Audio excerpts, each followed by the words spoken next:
Shalom wa ahaba, mishpachah. Shalom wa ahaba. Peace and love, family. Peace and love. Mishpachah, I want to take a quick moment. It's kind of bright and early. Just dropped my daughter off for a little track meet, and we got this ChudTheBuilder thing going on. If any of you don't know who ChudTheBuilder is, it's what I call a shock influencer who walks around antagonizing so-called black folks with racial slurs in an attempt to provoke some kind of action or reaction out of them, then posting it all on the internet for clicks and likes, and the fact that people in the world today love chaos.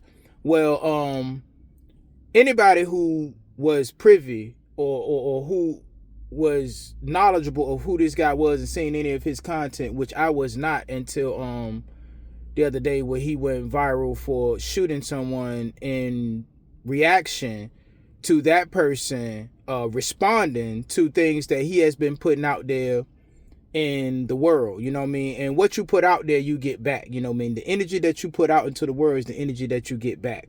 So anybody with common sense knows that, you know what I mean, if you walking up to another race of people and antagonizing them, eventually somebody's going to be emotionally unstable enough to react and respond.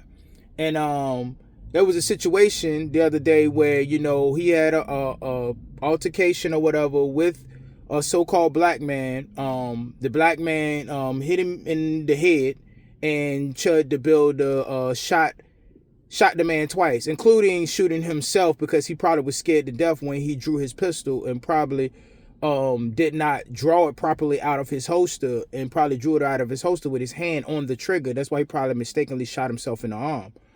But it's kind of crazy, me being, in my mid 40s, and coming from a time where is if you talking junk, right?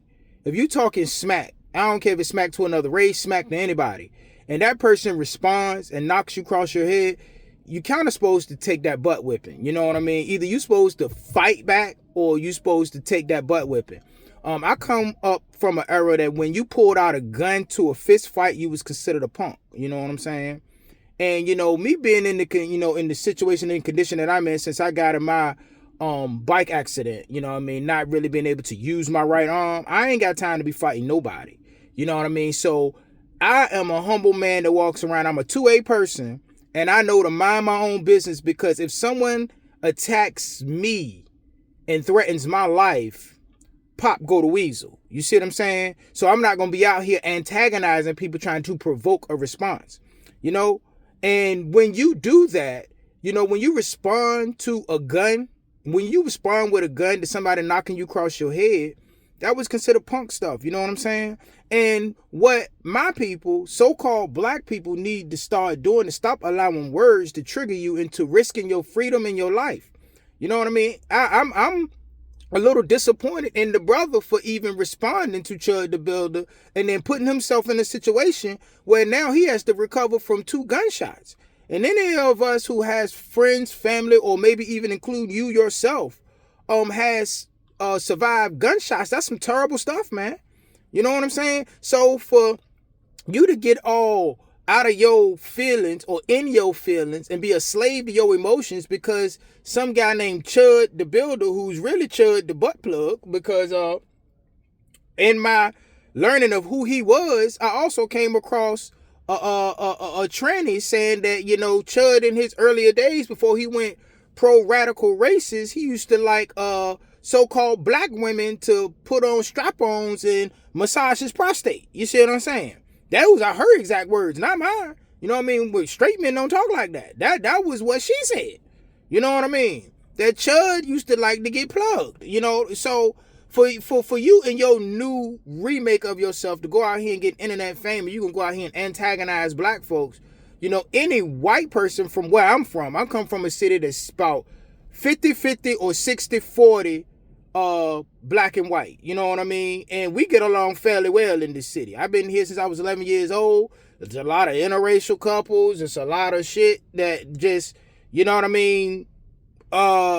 We just get along in this city. You know what I mean? You probably got some racists. You probably got some wiggers. You know what I mean? Then you probably just got some straight up so-called white boys, you know what I mean? And then you know you got black people and we all living here. Our kids go to school together. Everybody work at the shipyard. You know what I'm saying? We go to the shipyard every day. We you know what I mean? We get them boats back out to sea.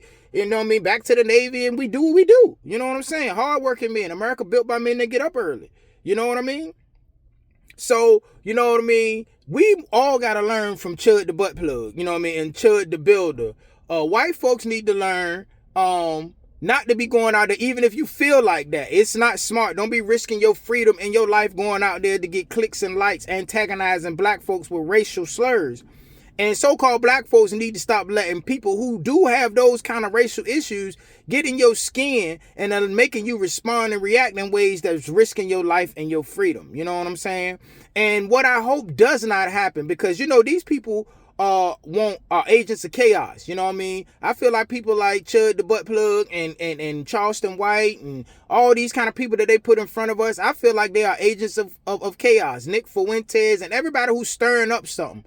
You know what I mean? To get the races of people, get everybody against each other. Black against white, man against woman, Asian against white, Asian against black, Mexican against black. You know what I'm saying? You know, Latino against black, Latino against white, all this stuff. I do feel like there's some type of organization and agenda behind it. And what I hope doesn't happen, you know what I mean? They gave Chud the Butt Plug a 1.25 million bond, you know what I mean? Because it's hard to claim self-defense when you out there antagonizing and then somebody knock you across your head. You know what I mean? The First Amendment protects you from the government. It does not protect you from somebody whipping your behind for them not liking something that you said. But, you know, he's going to claim self-defense depending on what kind of jury he gets, determine whether or not he gets self-defense or he goes to jail for attempted murder. I do not know. What I do not want to happen is for this guy to, whatever happens to this guy, to cause the races to go at each other, to cause black and white folks to go at each other.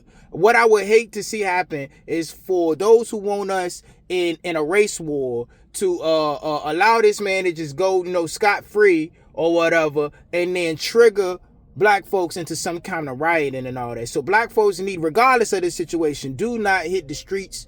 You know what I mean? Do not bite the bait. And white folks who got issues and who agree with Chud the Butt Plug and everything that he was about, don't be angered if this man get locked up, and don't you be triggered into going out here and being like him. You know what I'm saying? Another agent of chaos. And then the people who want this society to collapse get what they want by having racial wars and riots all over the country, and they can justify martial law and continuing on with what they are attempting to do, which is to put us all in a digital dungeon. You know what I'm saying? These people want to lock us up digitally. And I do feel like all this stuff we seeing is them working towards their agenda. And with that, I'm going to go ahead and get out of here. And always remember to keep the fire burning. A little more oil in my lungs. Hallelujah. Mr. Bakar, keep your eyes open. Stay prepared so that you don't have to get prepared. And remember that your redemption is near. Until we meet again, Mr. Bakar. Kuma Yisrael. Kam Yasha'al. Raj Yisrael. Shalom. Shalom. Salam, Mr. Bakar. Hallelujah.